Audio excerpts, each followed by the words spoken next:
But I do encourage, support, applaud you, because if nothing else, having another person to talk to dump your brain out with, keeps you accountable to yourself Right. and to others. Because a man who is not accountable to himself, he's a danger to himself and everybody else. Right. And when you're alone in your head without adult supervision, making up stuff, and you don't have anybody to bounce that off of, Right. where's your accountability? Right. You could, when you up there, you really think you got it going on, don't you? So right here, she talks about the importance of having accountability for self. More often than we care to admit, gentlemen, we walk around here thinking that we got all our stuff together. We think we can handle anything that comes our way. We don't worry about the stress and strain that comes inherently with being a Black man in today's society. We often take for granted the importance of speaking on these issues, getting our feelings out and having them addressed so that we're not carrying that inside. Listen, I was where many of you are right now. I was struggling with life, trying to figure things out, getting frustrated with the way things were panning out and how I wasn't getting any results after all the effort and work I was putting in.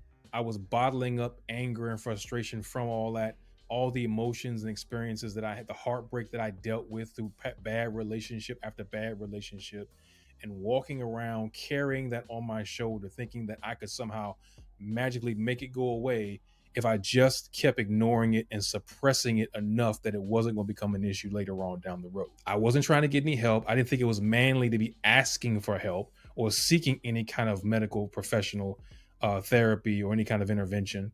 Then one day I realized just how dangerous that mindset and way of thinking was going to be for me. I found myself right in the middle of depression, a broken man trying to figure out how to make things work. And it wasn't until I got to that bottom barrel level that I finally reached out and said, you know what?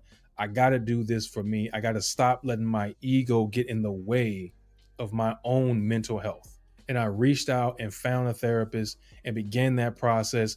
And now I am a much better individual. I understand the importance of having a self-accountability as well as self-awareness. I'm an advocate for therapy. I try to educate Black men to understand that it's important that you find and seek help when you can get it. But I know people want to throw their hands up and say, oh, I can't afford this. Well, you got to prioritize yourself, gentlemen. You got to decide, okay, is it going to be the shoes or is it going to be me?